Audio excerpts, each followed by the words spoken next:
بسم اللہ الرحمن الرحیم۔ ہمارے سامنے ایک جملہ ہے فی فصل کا طالبات من الصین والیابانی۔ کلاس روم میں، درسگاہ میں طالبات ہیں چین سے اور جاپان سے۔ تو اب ہم اس جملے کا اعراب کرتے ہیں اور ایک ایک لفظ کو سمجھتے ہیں۔ اب سب سے پہلے ہمارے پاس فی ہے۔ فی فصلی کا، فی فصلی کا ہے اس جملے میں جار مجرور، جار مجرور، اور یہ متعلق ہے۔ متعلق مطلب ہے کنیکٹڈ ہے۔ اب یا تو جار مجرور کسی فعل کے ساتھ متعلق ہوتا ہے جملے میں، یا اگر کوئی فعل اس سے تعلق نہیں رکھتا تو جار مجرور موجودن کے ساتھ متعلق ہوتا ہے۔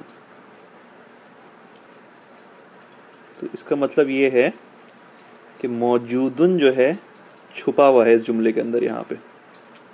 تو اصل جملہ تھا موجودن فی فصلی کا، تو یہ تو ہو گیا جار مجرور متعلق موجودن، پہلا حصہ ہو گیا۔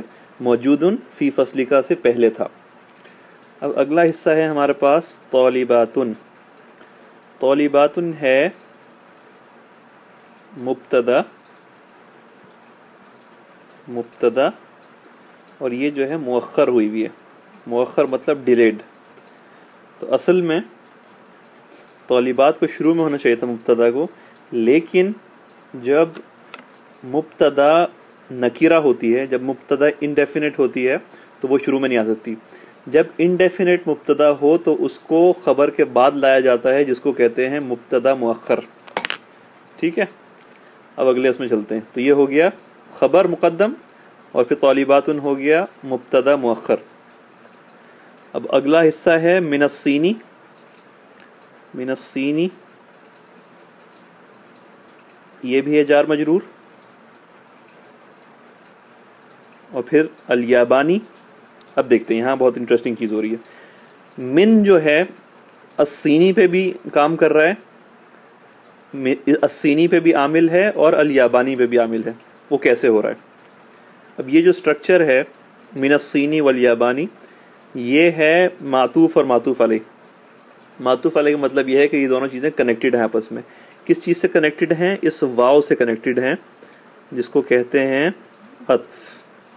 تو واو جو ہے یہاں پہ ہے عطف، اور الیابانی جو ہے یہ ہے معطوف، اور الصینی جو ہے یہ ہے معطوف علیہ، معطوف علیہ۔ تو یہ ہو گیا۔ اب ہوتا کیا ہے، جو واو ہے حرف و عطف جو ہے، یہ پچھلے حرف کا اعراب جو ہے معطوف کے اوپر ٹرانسفر کر دیتا ہے۔ تو اس وجہ سے صینی اور یابانی دونوں مجرور ہیں۔ السلام علیکم ورحمۃ اللہ وبرکاتہ۔